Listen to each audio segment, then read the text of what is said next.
जी, आज के समय में टेक्नोलॉजी और सुविधाओं के बढ़ने से जो युवाओं या व्यक्ति की मृत्यु असमय दुर्घटना से हो जाती है, उसमें मृत व्यक्ति के कर्म खराब होते हैं या फिर कोई और कारण है? देखो, अकाल मृत्यु तो तब होती है जब कोई महत अपराध बन जाता है कि जिनमें बच्चियों को कूड़ेदान में फेंक दिया, नवजात शिशुओं की हत्या कर दी गई, भ्रूण हत्या कर दी गई, गर्भ हत्या कर दी गई। अब वो गृहस्थ इसको पाप नहीं मान रहे क्या? अब वो उनकी आयु का अपहरण कर देगा। अबोध बालक की हत्या, किसी सोते हुए पुरुष की हत्या, गुरुजनों का किसी तरह से अवहेलना, अपमान, या किसी अबला का किसी तरह से मान मर्दन और उसको मारना, ये सब महत अपराधों में आते हैं।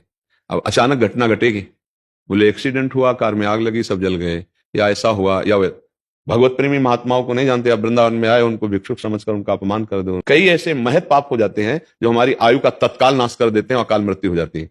अब ये पाप क्या तुम्हें भोगने नहीं पड़ेंगे, भुगाएंगे आपको। जो समय से मृत्यु का है वो तुम्हारे कर्म के परिणाम से तो है ही, लेकिन जो अकाल मृत्यु है वो भी तुम्हारे कर्म के ही परिणाम से।